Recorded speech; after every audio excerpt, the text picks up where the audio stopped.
오래전에 태풍이 영국 전역을 강타한 적이 있었습니다. 그때 런던 근교의 한 숲에서 모든 나무가 뿌리가 뽑혀서 땅에 쓰러졌습니다. 깜짝 놀라서 조사팀이 구성되어져서 그 원인을 규명하는 작업을 했습니다. 조사팀이 발견한 것은 그 나무들을 심을 때에 간격을 너무 뛰어나서 나무들이 서로 자라나면서 뿌리가 서로 엉킬 수 없게 만든 것이었습니다. 나무들은 각각 따로 서 있었고 강풍이 불 때 모두 다 쓰러질 수밖에 없었습니다. 그와 대조적으로 캘리포니아 레드우드 국립공원에 가면은 평균 높이가 90m가 넘는 그런 레드우드 나무가 빡빡하게 자라나고 있습니다. 이 거목들은 뿌리가 그렇게 깊지 않습니다. 그런데 사방으로 길게 뻗어 있습니다. 서로 군집을 이루면서 서로 뿌리가 뒤엉켜서 비바람이 불어도 잘 쓰러지지 않도록 서로가 서로를 지지해 주기 때문에 수천 년 동안 수많은 강풍이 있었고 수많은 별의별 일들이 있었지만 그 속에서 쓰러지지 않고 거대한 나무로 자라날 수 있었던 것입니다. 여러분, 이 두 이야기는 성도들이 신앙 안에서 자라나는 데 있어서 매우 중요한 요소를 이야기해 주고 있습니다. 그것은 성도가 함께 모여서 교제해야 한다는 것입니다. 우리가 계속해서 사도신경을 묵상하고 있는데 오늘은 성도의 교제를 믿습니다 라는 부분을 살펴볼 것입니다. 여러분, 가나안 성도라는 말을 들어보셨습니까? 가나안 성도, 신령하게 느껴지는데 여러분, 가나안을 거꾸로 하면 안 나가입니다. 예수는 믿는데 교회는 안 나가는 혼자 신앙생활하는 사람을 가나안 성도라고 이야기합니다. 여러 가지 이유로 교회를 출석하지 않습니다. 한국 교회가 세상 사람들에게 비난을 많이 받습니다. 그런 교회 모습에 실망해서 교회 나오지 않는 것입니다. 또 교회 나갔는데 교회는 별의별 사람들이 다 모였잖아요. 그 속에서 관계 어려움이 있습니다. 그러니까 차라리 그냥 집에서 영상 보면서 혼자 예배 드려야겠다, 혼자 신앙생활 해야지, 그리고 교회에 나오지 않는 성도들을 가나안 성도라고 이야기하죠. 그러나 우리는 사도신경을 믿습니다. 우리는 하나님을 믿고 예수님을 믿고 성령님을 믿고, 근데 우리는 하나님만 믿는 것이 아니고 거룩한 공교회도 믿고요, 그리고 성도의 교제도 믿습니다. 여러분, 교제는 혼자 할 수 있는 것이 아닙니다.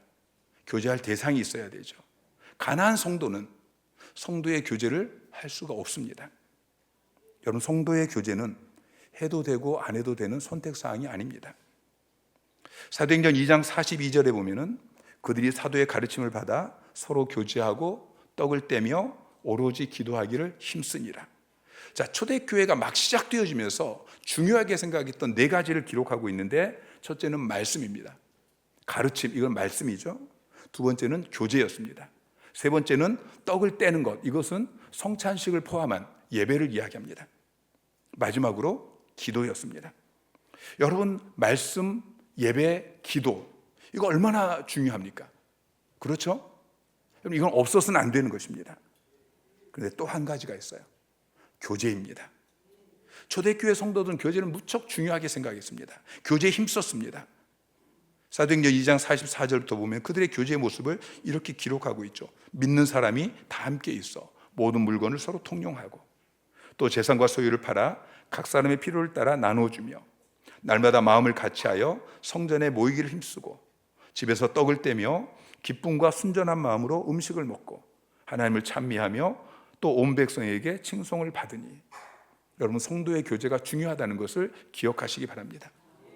성도의 교제를 믿고 성도의 교제에 힘쓰는 여러분 되시기를 주님의 이름으로 축원합니다. 자, 오늘 3절 말씀은 이렇게 이야기하고 있어요. 우리 다시 한번 같이 읽을까요? 시작. 우리가 보고 들은 바를 너희에게도 전함은 너희로 우리와 사귐이 있게 하려 함이니, 우리의 사귐은 아버지와 그의 아들 예수 그리스도와 더불어 누림이라. 자, 우리가 보고 들은 바를 너에게도 전한다고 이야기하고 있는데, 우리가 보고 들은 것은 복음이에요. 복음을 너에게도 전한다. 이게 뭡니까? 전도하는 것이죠. 자, 요한은 복음을 너에게도 전한다, 전도한다 라고 이야기합니다. 그 이유가 무엇입니까? 왜 지금 요한이 그들에게 복음을 전하죠. 그 이유는 너희로 우리와 사귐이 있게 하려 함이니. 여기서 사용되어진 사귐이라는 단어는 헬라어로 코이노니아입니다. 코이노니아. 오늘 우리가 살펴보려고 하는 교제라는 단어하고 똑같은 단어예요. 이 코이노니아라는 헬라어 단어가 성경에서 번역되면서 여러 가지로 번역이 되어지는데, 사귐이라고 번역되기도 하고, 교제라고 번역되기도 하고, 동정이라고 번역되기도 하고, 연보라고 번역이 되어지기도 합니다. 이 여러 가지 번역을 통해서 우리가 알 수 있는 것은, 이 코이노니아는 어떤 것을 다른 사람들과 함께 나눈다, 공유한다, 그런 의미가 이 교제의 의미인 것이죠. 자, 요한이 말하고 있는 것은 교회가 왜 전도하느냐? 그 이유는 코이노니아 때문에, 성도의 교제를 위해서 복음을 전한다고 말하는 것이죠. 여러분, 불신자와는 교제를 할 수 없습니다. 불신자는 영적으로 죽은 사람입니다. 여러분, 죽은 시체와 교제를 할 수 있습니까? 없습니까? 죽은 시체와는 교제를 할 수 없어요. 영원히 그 몸을 떠난 그 몸과는 교제를 할 수 없는 것처럼, 영적으로 죽은 불신자와 우리는 성도의 교제를 할 수 없는 것입니다. 그래서 전도하는 거예요. 그가 예수 믿고 구원받아야 그와 교제할 수 있게 되는 것입니다. 여러분, 불신자들과 사귀고 계십니까? 고린도후서 6장 14절은 이렇게 이야기합니다. 너희는 믿지 않는 자와 멍에를 함께 매지 말라. 의와 불법이 어찌 함께하며 빛과 어둠이 어찌 사귀며. 자, 멍에를 함께 매는 것이 무엇입니까? 믿지 않는 자와 멍에를 함께 매지 말라라고 이야기하면서 빛과 어둠이 어찌 사귀며 그랬어요. 멍에를 함께 매는 것은 사귀는 것입니다. 교제를 이야기하죠. 그러니까 불신자와는 교제할 수 없다라고 말하고 있습니다. 여러분, 교제는 순서가 있습니다. 자, 도표를 보시면요, 먼저 하나님과 사귐이 있어야 합니다. 그리고 그 다음에 같은 하나님의 자녀들인 성도들과 함께 사귀는 것이죠. 내가 하나님과 교제하고 너도 하나님과 교제하고, 그럴 때 나와 너가 서로 교제할 수 있는 것입니다. 지난주에 교회에 대해서 말씀을 드리면서, 교회는 에클레시아인데, 여러분, 에클레시아는 세상으로부터 부름받은, 그래서 함께 모여진 공동체다라고 말씀을 드렸죠. 교회는 세상으로부터 부르심을 받은 어떤 공동체입니까? 예배 공동체입니다. 예배를 위해서. 예배는 하나님과 사귀는 거예요. 하나님과 교제하는 것이 예배죠. 그리고 교회는 예배 공동체일 뿐만 아니라 또 성도들과의 교제 공동체라는 것을 기억하셔야 됩니다. 하나님 우리 인간을 만드실 때에 관계적인 존재로 만드셨어요. 여러분, 관계가 잘 될 때에 행복한 것입니다. 행복은 소유에 있지 않고 관계에 있다. 이걸 잘 기억하시고요.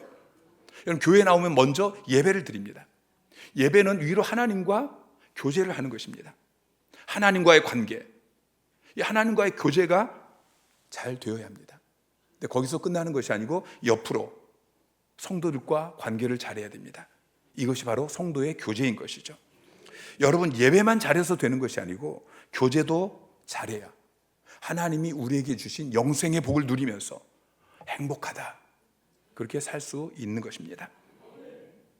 성도의 교제에 대해서 우리 믿음의 선배들이 어떻게 이해했는지 하이델베르크 교리문답을 살펴보면요, 자, 하이델베르크 교리문답 제 55번째 질문이 이것입니다. 성도의 교제를 당신은 어떻게 이해합니까?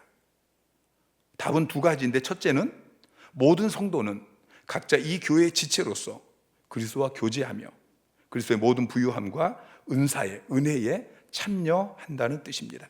그러니까 성도의 교제가 첫 번째는 이 교회, 하나교회 여러분들이 지체로서 함께 그리스도와 교제하는 거예요. 함께 이렇게 하나님께 예배하는 거예요.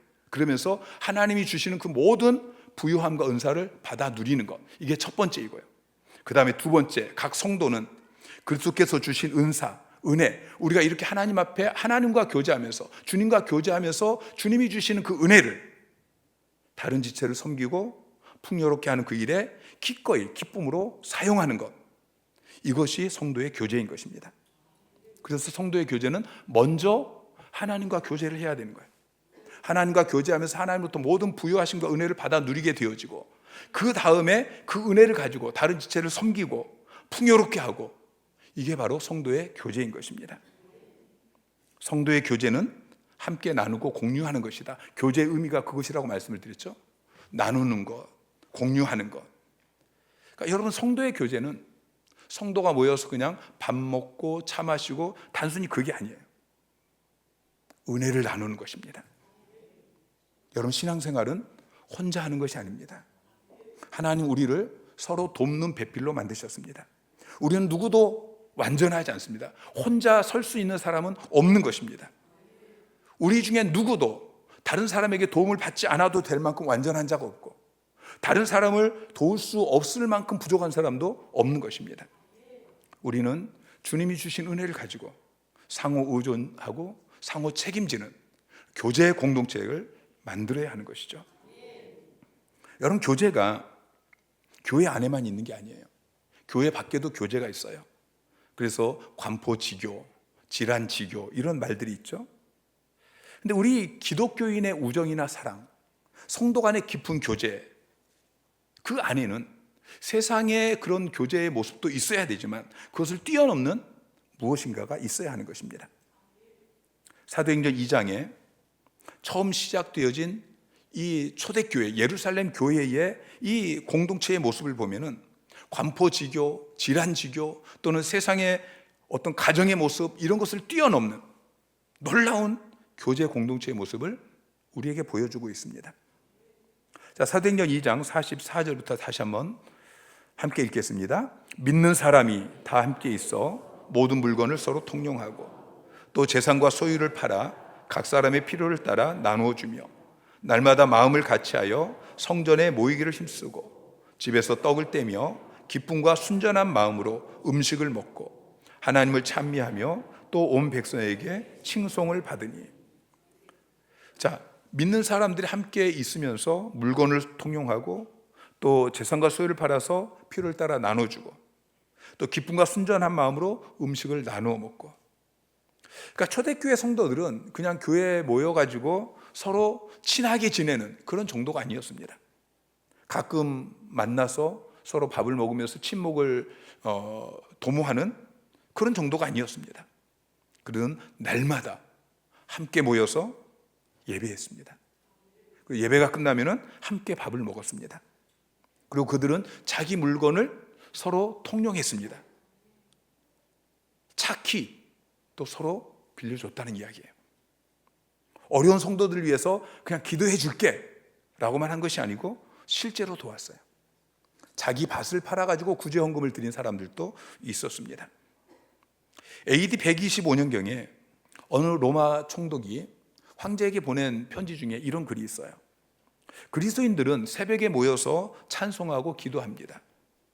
나사렛 예수를 하나님이라고 하면서 그에게 경배하는데 이 사람들은 얼마나 서로 사랑하는지 자기 친형제 이상으로 사랑합니다. 이상한 사람들입니다.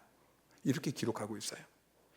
여러분이 교회 안에서 성도의 교제를 나누는 것을 세상 사람들이 바라보면서 하나교회 성도들은 이상한 사람들이야, 그렇게 이야기하는 것을 들을 수 있어야 하는 것이죠. 자, 이런 성도의 교제가 어떻게 가능합니까? 에베소서 2장 18절 말씀 시작. 이는 그로 말미암아 우리 둘이 한 성령 안에서 아버지께 나아감을 얻게 하려 하심이라. 아멘. 자, 그로 말미암아, 그는 예수 그리스도로 말미암아 우리 둘이 한 성령 안에서 아버지께 나아가는 것, 이게 교제예요. 성도의 교제는 나와 너, 우리 둘이 함께 하나님 앞에 나아가는 것, 이게 성도의 교제인 것입니다. 그럼 우리가 어떻게 아버지께 함께 나아갈 수 있습니까? 첫째는 그로 말미암아 그랬어요. 이는 그로 말미암아 우리가 아버지께 나아감을 얻을 수 있다. 예수 그리스도를 통해서 우리는 성도의 교제를 할 수 있는 것입니다. 하나님 거룩하신 분입니다. 죄가 있으면 하나님께 나아갈 수 없어요. 하나님과 교제할 수 없어요. 아담이 에덴 동산에서 하나님과 교제하는 삶을 살았는데 죄를 지음으로 말미암아 아버지께 쫓겨나게 되어졌어요. 우리도 죄 때문에 하나님께 나아갈 수 없습니다. 죄의 문제가 해결되어야만 하나님께 나아갈 수 있는 것입니다. 여러분, 누가 우리의 죄의 문제를 해결해 주셨습니까? 예수 그리스도께서 십자가에서 우리의 죄를 대신 담당하셨어요. 그 예수 그리스도를 믿을 때에 우리의 모든 죄가 사함을 받고 우리가 깨끗하게 되어지고 거룩하게 되어지고, 그래서 거룩하신 하나님 아버지 앞에 우리가 나아갈 수 있게 되어지는 것입니다. 아버지께 나아가서 예배할 수 있고 교제할 수 있고, 그리고 아버지께서 주시는 그 모든 은혜와 축복을 받아 누리게 되는 것이죠. 그래서 불신자에게는 먼저 전도를 해야 되는 거예요. 그래야 그도 예수 그리스도를 통해서 아버지께 함께 나아갈 수 있게 되는 것입니다. 두 번째 조건이 있습니다. 두 번째 조건은 성령 안에서라고 이야기하고 있어요. 우리 둘이 성령 안에서, 한 성령 안에서 아버지께 나아간다라고 이야기하죠. 우리가 예수 그리스도를 통해서 너와 나가 함께 하나님 앞에 나아가고, 또 성령님을 통해서 함께 교제하게 되는 것입니다. 사도행전 2장에 나오는 이 초대교회의 강력한 교제의 모습은 그 직전에 오순절에 성령께서 그곳에 임하셨기 때문에 가능한 것입니다. 자, 사도행전 4장 3절 말씀 시작. 평안에 매는 줄로 성령이 하나 되게 하신 것을 힘써 지키라. 몸이 하나요 성령도 한 분이시니 이와 같이 너희가 부르심의 한 소망 안에서 부르심을 받았느니라. 자, 평안에 매는 줄로 성령이 하나가 되게 하신 것, 성령께서 우리를 하나 되게 하셨다라고 말씀하고 있어요. 성령님은 다양한 배경, 다양한 문화, 다양한 성격을 가진 그런 성도들을 하나로 묶어주는 것입니다. 여러분, 이것은 인간의 노력만으로는 불가능한 거예요. 성령의 역사하심으로 성도들이 하나가 되어져서 서로 교제할 수 있는 것이죠. 그러니까 예수 그리스도를 통해서, 그리고 성령님을 통해서 우리가 서로 교제할 수 있다는 것을 기억해야 합니다. 자, 그러면 성도의 교제를 우리가 누구하고 또 어떻게 합니까? 첫째는 여러분 옆을 보세요. 여러분 옆에 있는 성도, 여러분 옆에 있는 성도들과 첫 번째로 교제를 하셔야 돼요. 빌레몬서 1장 4절부터 7절까지 시작. 내가 항상 내 하나님께 감사하고 기도할 때 너를 말함은 주 예수와 및 모든 성도에 대한 내 사랑과 믿음이 있음을 들음이니, 이로써 내 믿음의 교제가 우리 가운데 있는 선을 알게 하고 그리스도께 이루도록 역사하느니라. 형제여, 성도들의 마음이 너로 말미암아 평안함을 얻었나니 내가 너의 사랑으로 많은 기쁨과 위로를 받았노라. 아멘. 자, 바울이 빌레몬에게 6절에 보면은 내 믿음의 교제가 그렇게 이야기해요. 내 믿음의 교제. 자, 5절에는 빌레몬이 예수님뿐만 아니라 모든 성도들에 대한 사랑과 믿음이 있었습니다. 그리고 7절에 이것이 성도들의 마음을 평안하게 하고 또 바울에게도 많은 기쁨과 위로를 주었다고 이야기하죠. 근데 이것을 6절에 믿음의 교제라고 말씀하고 있는 것입니다. 여러분, 옆에 있는 성도들과 이 믿음의 교제를 해야 됩니다. 주 예수와 및 모든 성도에 대한 내 사랑과 믿음을 가지고 여러분 옆에 있는 성도들을 평안하게 하고 또 많은 기쁨과 위로를 주는 일을 하는 것, 이것이 믿음의 교제인 것입니다. 자, 사도행전 10장 24절부터 25절까지 말씀 시작. 서로 돌아보아 사랑과 선행을 격려하며 모이기를 패하는 어떤 사람들의 습관과 같이 하지 말고 오직 권하여 그날이 가까움을 볼수록 더욱 그리하자. 자, 우리가 서로 돌아보면서 사랑과 선행을 격려하고 또 격려를 받아야 됩니다. 누구하고요? 여러분 옆에 있는 성도들과. 그리고 가장 가까운 성도가 누구입니까? 가장 가까운 성도는 바로 여러분 가정에 있는 남편이고 아내인 것입니다. 부부가 서로 비난하고 정죄하고 그래서 서로 낙심하게 하고 무너지게 하고 그런 일을 하는 것이 아니고 서로를 격려하고 세워주시기를 주님의 이름으로 축원합니다. 그렇게 부부가 성도의 교제를 하기 위해서 남편이 예수를 믿지 않으면, 아내가 예수를 믿지 않으면 먼저 어떻게 해야 돼요? 전도부터 해야 되는 것이죠. 자, 히브리서 10장 33절 말씀 시작. 혹은 비방과 환난으로서 사람에게 구경거리가 되고 혹은 이런 형편에 있는 자들과 사귀는 자가 되었으니 너희가 갇힌 자를 동정하고. 자, 혹은 비방과 환난으로서 사람에게 구경거리가 되고 혹은 이런 형편에 있는 자들과 사귀는 자. 여기서 사귀는 자라고 번역되어 있는 이게 바로 코인노노스예요. 교제를 이야기하는 것이죠. 여러분, 우리가 교제를 누구하고 하느냐? 비방과 환난으로서 사람에게 구경거리가 되어진 이런 형편이 있는 사람들, 그들과 교제를 해야 됩니다. 그리고 갇힌 자를 동정하고, 여기 동정이 바로 교제입니다. 갇힌 자. 자, 로마서 12장 13절에 보면 성도에 쓸 것을 공급하며, 여기서 공급하며 이것도 코이노네오, 코이노이아예요. 그리고 손대접하기를 힘쓰라. 그러니까 성도들이 필요한 것이 있을 때 그 쓸 것을 돕는 것이, 그게 성도의 교제인 것입니다. 로마서 15장 26절 말씀 시작. 이는 마게도냐와 아가야 사람들이 예루살렘 성도 중 가난한 자를 위하여 기쁘게 얼마를 연보하였습니다. 자, 연보라고 번역되어진 이 단어가 코이노니아입니다. 구제헌금이죠. 개역성경에는 동정이라고 번역했었어요. 여러분, 사랑하면은 어려운 사람에게 동정하는 마음이 생깁니다. 그리고 마음으로만 동정하는 것이 아니고 물질적인 동정으로 표현되어지는, 이게 구제헌금인 것이죠. 여러분, 성도들을 만나십시오. 성도들과 교제하십시오. 여러분 옆에 있는 성도들, 그리고 여러분 가정에서, 또 셀에서 성도들 만나서 교제할 때에 하나님이 주신 그 은혜를 가지고 여러분 만나는 성도들을 마음을 평안하게 해주시고, 또 기쁨과 위로를 주고받으시고, 서로 돌아보아 사랑과 선행을 격려하시고, 고난 가운데 있는 사람들, 경제적으로 어려운 사람들, 그 사람들을 돕는 일을 하시기 바랍니다. 두 번째는 이웃교회 성도들과 교제를 하셔야 돼요. 우리는 지난주에 나는 거룩한 공교회를 믿습니다 라고 신앙 고백을 했어요. 여러분, 우리는 보편적인 교회, 그러니까 시간을 초월하고 공간을 초월하고 교파를 초월한 그 통합되어진 교회를 믿는다고 고백합니다. 여러분, 성도의 교제도 마찬가지예요. 내 교회 성도들과만 교제하는 것이 아니고 우리는 보편적인 모든 교회 성도들과 교제를 해야 되는 것입니다. 우리 한국 교회가 과거에는 예수 믿는 사람을 만나면 그렇게 반가웠어요. 길을 가다가도 우리 교회 성도가 아니라 그냥 예수 믿는 사람을 만나면 그렇게 반갑고, 또 다른 교회가 어려우면 다른 교회 돕는 것이 그게 당연했어요.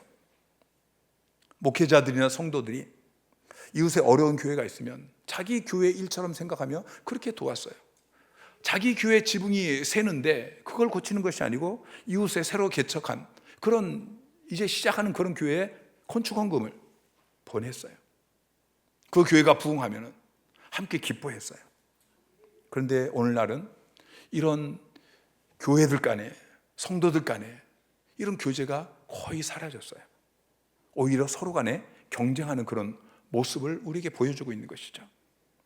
여러분, 우리는 개교회주의를 버려야 됩니다. 우리 교회만 잘 되면 돼, 이런 생각을 버려야 됩니다.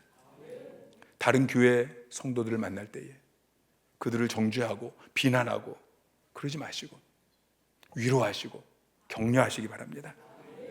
저희 교회가 건축할 때에 많은 교회가 저희 교회를 도왔습니다. 정말 작고 어려운 교회들도 건축헌금을 보내줬습니다.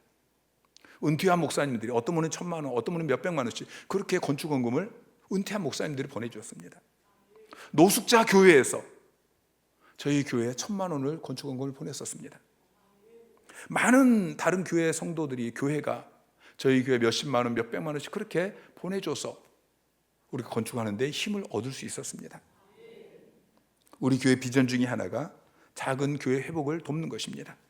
지금까지 어려운 작은 교회들을 여러 가지 모양으로 우리가 위로하고 격려하고, 또 경제적으로도 또 여러 가지 전도하고 뭐 이런 일에 돕는 일을 했습니다.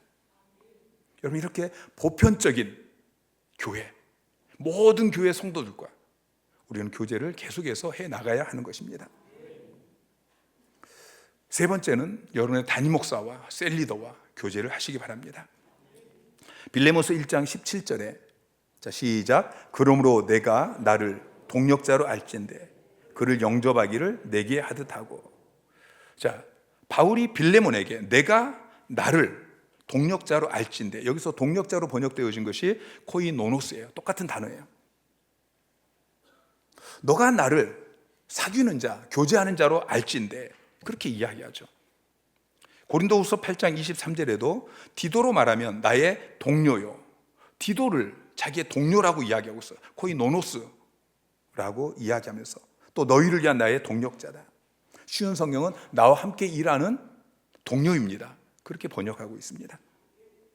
여러분, 빌레몬이나 디도 같은 사람은 다 바울의 영적 아들 같은 사람이에요.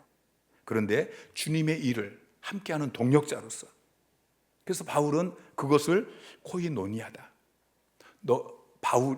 바울이 이 빌레몬에게, 디도에게 너는 나와 교제하고 있다, 성도의 교제를 하고 있다 라고 이야기하고 있습니다. 여러분의 담임 목사와 성도의 교제를 하시기 바랍니다. 여러분의 셀리더와 성도의 교제를 하시기 바랍니다. 목사에게 맛있는 거 사주고, 목사님 밥 한 끼 사드릴게요 해서 가서 맛있는 밥 먹는 것, 그게 교제가 아니고 함께 일하는 것이 그게 교제입니다. 네 번째는 선교사와 함께 교제하십시오. 빌립보서 1장 3절부터 5절까지 시작. 내가 너희를 생각할 때마다 나의 하나님께 감사하며 간구할 때마다 너희 무리를 위하여 기쁨으로 항상 간구함은 너희가 첫날부터 이제까지 복음을 위한 일에 참여하고 있기 때문이라. 자, 첫날부터 이제까지 복음을 위한 일에 참여하고, 여기서 참여하고라고 번역되어 있는 단어가 코이노니아예요. 교제이죠. 복음을 위한 일에 너희가 함께 성도의 교제를 하고 있다. 바울은 선교사입니다. 그런데 빌립보 교회 성도들이 바울이 빌립보에서 교회를 개척할 때뿐만 아니라 로마 감옥에 갇혀 있는 지금까지 바울이 복음을 전할 수 있도록 선교하는 일에 함께 참여했어요. 에바브로디도를 보내주기도 하고, 선교원금을 보내주기도 하고, 또 기도로 동참하기도 하고. 그런데 바울은 이 모든 것을 코이노니아, 성도의 교제라고 이야기하고 있습니다. 여러분, 교회 안에서 또 여러분 셀에 특별히 선교사님들이 기도 편지를 보내주고 그러면은 그 기도 편지를 읽고 기도해 주시기 바랍니다. 셀 예배 때 헌금을 드리는 것은 전액 선교 헌금으로 보내집니다. 여러분, 이 선교사들과의 성도의 교제를 계속해 가시기를 부탁을 드립니다. 여러분, 성도의 교제를 믿습니까? 건강한 교회는 성도가 교제하는 것을 믿습니다. 사도신경을 믿는다고 고백하는 것은 성도의 교제를 믿는다고 고백하는 것입니다. 여러분, 오늘 설교 말씀을 통해 배운 그 성도의 교제를 믿습니까? 믿음은 명사가 아닙니다. 믿음은 동사입니다. 믿으면 행동을 해야 됩니다. 야고보서 2장 17절에 보면은 행함이 없는 믿음은 그 자체가 죽은 것이니라. 또 22절에 보면 믿음이 그와 그의 행함과 함께 일하고 행함으로 믿음이 온전하게 되었느니라. 여러분이 신앙 고백할 때만 성도의 교제를 믿습니다 라고 고백한다고 해서 여러분 진짜 믿음을 가진 것이 아니고 행할 때에 여러분이 믿는 것입니다. 여러분이 성도의 교제를 하지 않는다면, 이렇게 주일날 모여서 예배 드리면서 하나님과만 교제하고 축도가 끝나기 무섭게 그냥 집으로 돌아가 버리고 한 주간 동안 성도들과 전혀 교제를 하지 않는다면 여러분은 제대로 신앙 고백을 하지 않는 것입니다. 성도의 교제를 하시기 바랍니다. 여러분 옆에 성도들 다시 한번 바라보십시오. 가장 먼저 여러분이 교제해야 될 성도들입니다. 이들과 오늘 말씀을 통해 배운 성도의 교제를 하시고, 또 옆에 있는 교회 성도들과도 성도의 교제를 하시고, 여러분의 담임 목사와도 또 여러분의 셀리더와도 함께 하나님 우리 교회에 주신 비전을 이루는 그 일을 하면서 성도의 교제를 나누시고, 또 멀리 있는 선교지 그들을 위해서 기도하면서 또 선교 헌금을 보내고 때또는 그들에게 필요한 물품들을 보내고 그러면서 함께 성도의 교제를 나누시는, 입의 고백과 행동이 함께 따르는 살아있는 신앙 고백을 하는 여러분 되시기를 주님 이름으로 축원합니다.